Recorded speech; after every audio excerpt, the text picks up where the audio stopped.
What's up, everybody? Welcome back to the I'll Figure It Out podcast, because we still didn't come up with a name. So today we have two special guests that flew in from Colorado. If you don't know them, you're going to find out who they are today. We have Craig and Mike from Caral Experts. They are the leading ADAS stand in the auto glass replacement market. Their product is, you cannot compare any other ADAS stand to theirs. It's the lightest. It's made in America. We could go on for days about that, but we're gonna have a couple questions here. They're gonna explain to us about their product and how they got started, and I hope you enjoy the video. Oh, fuck, I shouldn't have said that, but whatever.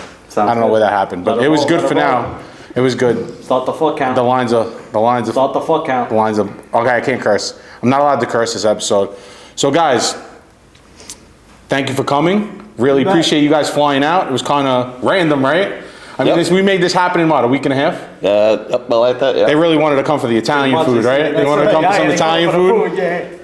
Not pizza either, some real food. They already hit it last night. They're going for doubles today. Going for doubles? Yeah, we're gonna go there. Yeah. So these gentlemen approached us a couple years ago about a product, and we instantly fell in love with it. And we fully support Caral and anything they get into, because they are the best at what they do. This stand is unbelievable.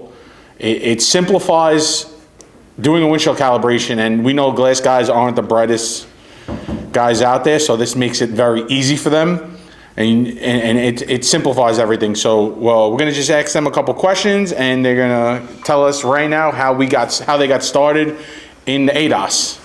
So I'm gonna hand it over to Mike. All right, so we actually got started about 4 years ago, 2020.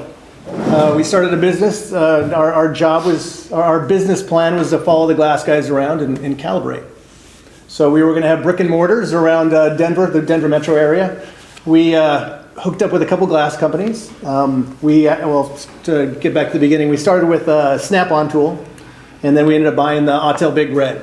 Beautiful. So we hooked up with the glass companies, and it was going well. One of the companies we were working with got the contracted enterprise rent-a-car, so we went from doing 1 a day to 4 or 5 a day. Mm-hmm. Then Avis and budget came on. So we went from doing 4 or 5 a day to hundreds a week. Mm-hmm. That's kind of how this whole thing started. We ended up taking the Snap-on tool outside because we were shuffling cars from one location to another, and at 4 or 5 a day, it's no big deal, but when you're talking 70, 80 a day, it was too much. Yeah. So the turnaround time at that time was an hour and a half for a car. 30 minutes to the shop, 30 minutes to calibrate, 30 minutes back. Right. So we ended up taking the Snap-on tool outside, and it worked. So we're using the Snap-on tool outside with the Autel tablet.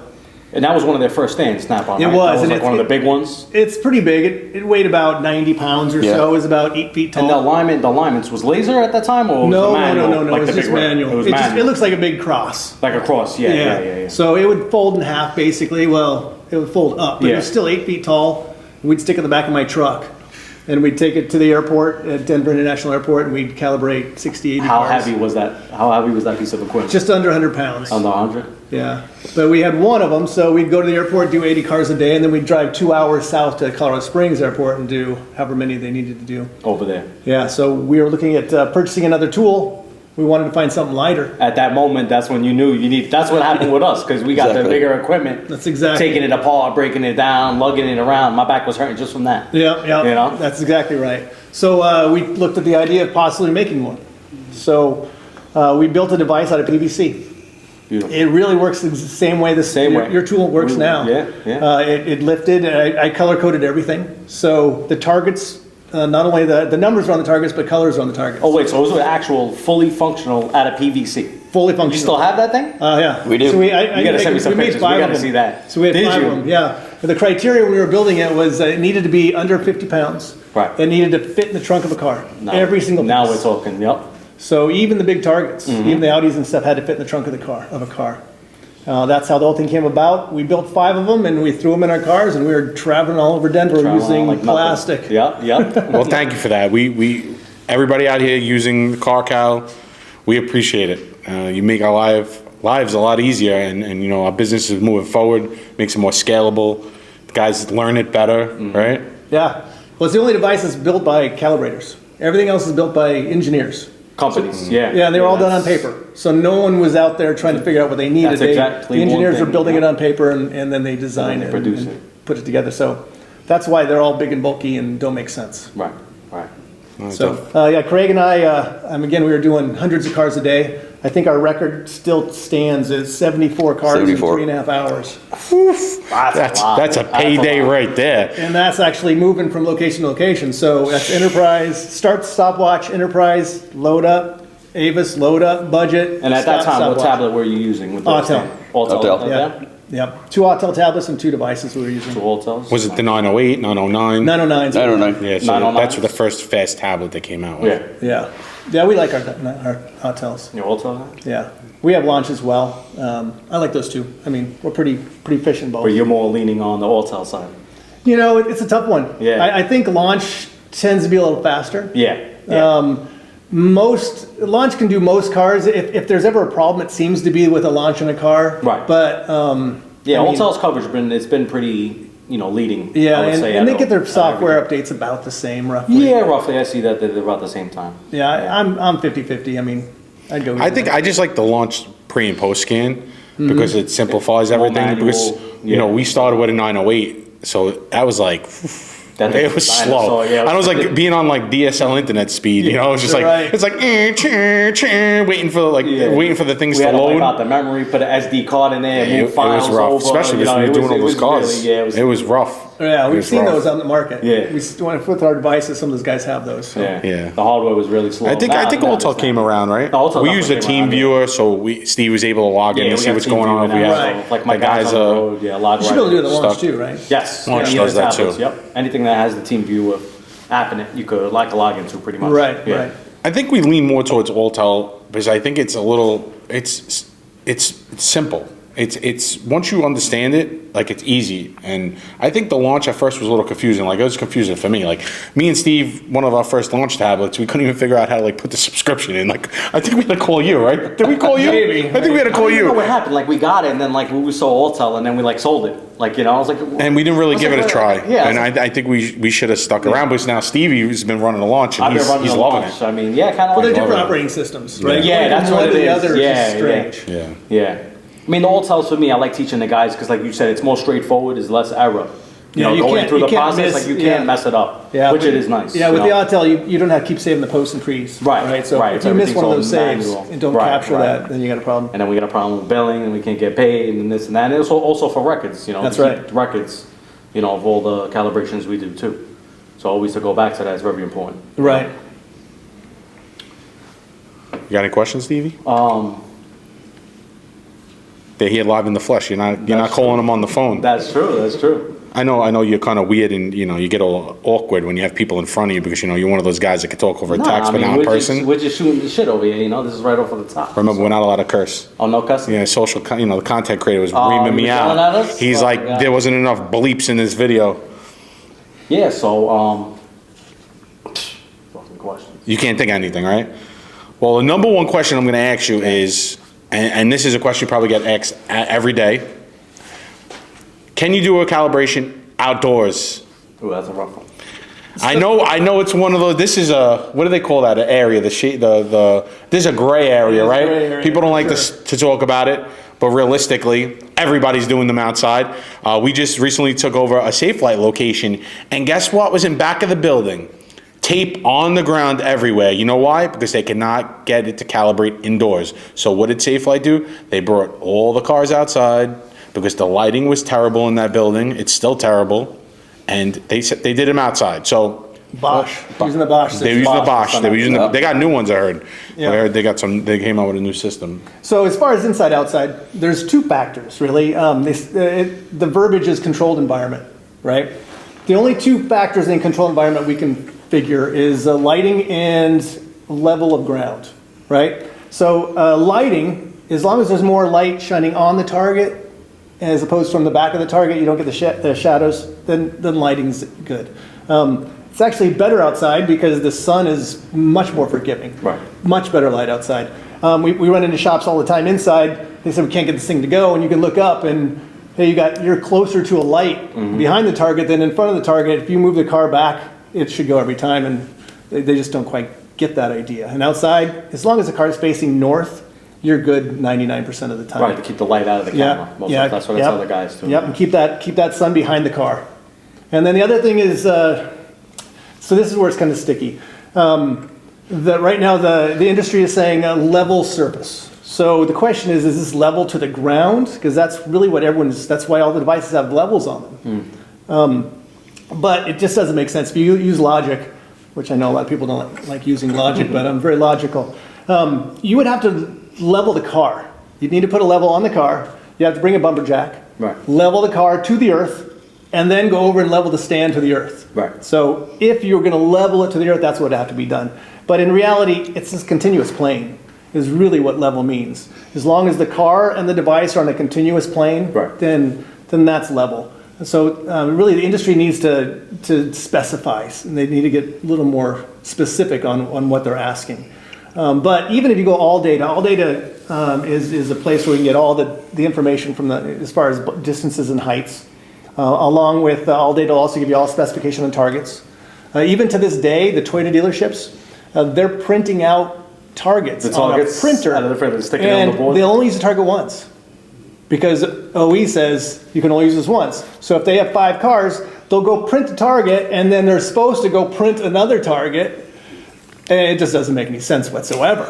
I mean, it's crazy. And not only that, OE, all data shows you how to build stands out of PVC. And it's just basically a pole. So they're using things that people are building. I mean, there's no way it could be precise. Right. How can it be there's just millimeter accuracy, like so there's definitely tolerance. There's a tolerance of if it's going to fail or it's going to pass, right? So again, with all data, if you go on there and you start looking at the information, it tells you, be careful of wind. I mean, there's some points when it says going through the process, watch out for wind. So why? How could wind be inside? Maybe. Right, so there's already... Maybe they got those big shop fans. Something like that. So it's just, they got to figure their stuff out because nobody's on the same page. With all that. Yeah. What I see too, I think it's more of like you said, the business end or, the corporate end of it. Maybe they're doing that on purpose, to... Well, the brick and mortars inside. So I even don't know. 30 years ago when glass was all done inside, right? All brick and mortars. So they were fighting it. The brick and mortars were fighting then, right? Because they didn't want to compete with just a small glass guy with a van, correct? So they were fighting big time. They're like, no, you get dust on that glue and it's not going to stick. The sun, the whole industry went mobile. Right. So it's going to happen again. It's going to happen. It just doesn't make sense. We know that basically there's a box. Right, so when the camera is looking at the targets, there's a box that these targets need to be in, and we don't know exactly how big the box is, but we know that if you're inside that box, you're going to get a successful calibration, right? And right now, the industry says there's 3 potentialities. Potentiality number 1 is we get a calibration, successful calibration. Potentiality number 2, it fails. We don't get a successful calibration. The industry says there's a third, and the third potentiality would be a false positive. The idea that you could get a successful calibration on your tablet, but the car is not working properly. We have not been able to prove that yet. So we've purposely calibrated cars 5-6 inches off center each side, and then driven cars, and we've not been able to get the performance not to work correctly. We've heard that people have done that. Even some of the engineers at some of the big companies, they've said, we've calibrated Corolla 12 inches or 2 feet off center. And I'm calling bullshit on that. I don't think they can do that. I don't think a car would ever calibrate that. Right, I don't think it would grab the target at that point. No, but they said, then you do that and then it's going to drive bad. But we have not been able to prove that. I mean, I never tested it, like you said, making it wrong measurements, but I did test drive after. I never seen, like you said, no performance. We still have a challenge out the there way it works. To anybody that can throw us a car and give us, this specific that it passes make and model. And it doesn't function properly. Yeah, we've heard it. But I heard it, but where is it? No one's shown it. It's a business, right? So they're in it for profit, right? So because they're in it for profit, they're going to tell you things to deter you away of thinking outside the box. Clearly, all you have to do is get in this box, and you're going to get a pass, right? Right. And then they don't want you to, because then people like you are going to figure out how this works, and you're going to cut into the profit, right? But even it's a big business, right? What is it? I think the auto glass industry last year was like $9.8 billion. Yeah, it's huge. It's huge, right? And Calibration's brought that up Oh, a yeah. lot. Yeah, A absolutely. lot. I think it changed everything. And it's just here to stay. I don't think it's going anywhere. I don't think it's ever going to be, self-calibrating, which is crazy. Because at some point, how is the car going to know you changed the windshield? Regardless, you're going to have to go into like a body control module, some sort of module, right? And tell it, hey, we replaced the windshield. So technically, it's calibrating, regardless if Right. it does it itself, right? Right, and even now, I mean, you have to put it in learn mode. The car has to be in learn mode to change the values.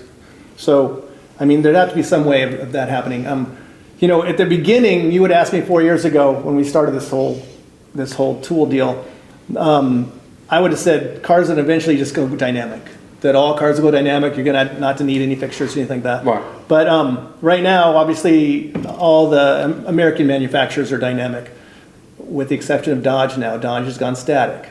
So now I would say that it's probably more likely going to go static than dynamic. Oh, absolutely. So if you live in a major metropolitan area, for instance, like if you're in Manhattan and you're a repair shop and you need to do a dynamic calibration and you're in gridlock traffic like 97% of the time, I mean, you're not going to tell your customer to come at 3 a.m. to do the calibration, Yeah, so you could jump on the avenue to go do it. It's impossible. Yeah, 37 right? miles an hour over a specific. Yeah. It's just well written. And then in the city, the speed limits are 25. So if you need Oh, to you get a act- camera some tickets, of the yeah. dynamics, you need to You go get speed 40, tickets. 36 to activate it.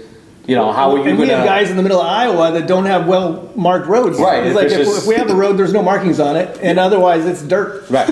Yeah, I was going down this cobblestone road. I just couldn't get this thing to pass for some reason. right. I just can't figure it out. Well, genius, there's no lines. That's right. But they told me it would pass. If I bought the equipment from them, they would give me support, right? I did see that on dynamic though, like a bad street or like the lines or the signs, it didn't pick up. Like it gave me a hard time to Yes, calibrate. yes. That's 100%. Absolutely. On that end of it. But I like statics. They're way more safer, easier, Well, more we started. controllable. We like the dynamics when we started. Because we had the Autel Big Red and like a Kia. Yeah. So you do the calibration right off the bumper, Yeah. and then the second calibration's at 1,000 millimeters out. With that Autel, if you do it right, I mean, if you go through all the stuff they want you to go through, we time out all the time. Yeah. And we're beginners, obviously. Oh, Sam, I didn't even think about that. Yeah, because you got to move it back. Yeah, and then yeah. the alignment. Yeah, only they've got gives you like the 3 to 5 clamps on the minutes. back of the wheels, and so I mean, obviously you get better, you get faster, you can do it, no big deal. Yeah. But then we're just like, man, it's just 20 minutes to drive it. But again, the industry standard was 20, 30 minutes for a calibration. We can do calibration in 8 minutes pretty easily. Oh, 100%. Yeah, we did right before that last weekend, before San Antonio. The only time we've ever videoed us doing this. I think I did 10 in 51 minutes. Yep. And we had to pull the camera on the last one. It was a Sienna, and the camera was not installed correctly. Sitting sideways, yep. Yeah. So had to pull it and still pulled it off in 51 minutes, 10 calibrations. With troubleshooting. Oh, you got some heat for that one. Oh, yeah. I was on the website, right? I think I seen it. Originally, it was on the website. Yeah. We still do it at Glass Week. So we put video or the monitors up at Glass Week, and that's playing in a loop. But I Some never guys hate understand that that. too. They stress the time, but like if it takes 10 minutes, it takes 10 minutes. Like what is the whole Right. the whole issue against that? You're doing it right, it's working right, it's functioning properly. If you're doing it 5 minutes, Yeah. Well, you get paid for your knowledge, right? You're not getting paid because of time. If you get paid for the time, then Correct, you make yeah. no money at all. Yeah. Right. But put the average person in front of the tablet and say, hey, perform a static calibration, even though the instructions are on the tablet, they still can't be figure it out. scratching Yeah. No. I'm in the business 30 years. We don't need this shit. Come on. that's right. That's what we get. You do need it though, because it's money. I mean, Listen, as far as a business, I mean, how can you pass up that kind of money? It just Well, doesn't. they rather step over dollars to pick up pennies because of Yeah. speed, because they're used to it. They're used to doing it one way, and they're scared of change. And I get it. I mean, we bought the MA600, which was our first stand we bought, and we did our first calibration on a pitched driveway. And remember, I was sweating. we I were was like- sweating, and we were I like, was trying to make everything level. I was going extreme. It Like, passed. how long were we there? Like, God hour and a bless half? Auto Aim. Yeah. Hour and a half for drawing things out, and like now I look back, I'm like, that was insane. And then we started with the rentals, and I'm on the floor. I told him, I'm going to buy knee pads because I am always on the floor squaring up this car. And then I'm like, Plumb bobs. we need to figure out something one of these days. And, we threw the stand in front of the car, and bang, it worked. And I was like, all right, I'm done with this. I'm not doing this because every time one of us would run over the level, the four line laser, yeah. he'd be like, "You ran it over again," and like it was just more and more damage. They're $500 a pop, and like we went through like 4 of them. Like I was about to put a flag on it so we don't run it over no more. Yeah, it was bad. Because every time it was just under the car, and I'm like, Buy a pack of 10. about this group at that point. If I had the car cal at the time, forget it. Would have been in and out. Yeah, remember when we first brought the car cal to you guys? Yeah, no, that was lovely. We pull up in a little, was that Subaru Crosstrek? Crosstrek? Yeah. And you guys were like, "Where's the pallet? Yeah.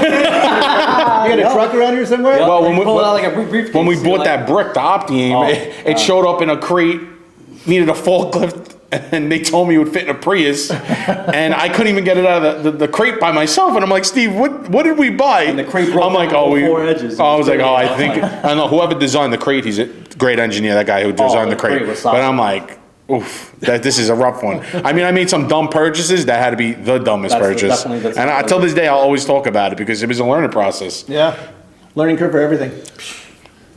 And they wanted you to manually measure everything with Opti-Aim.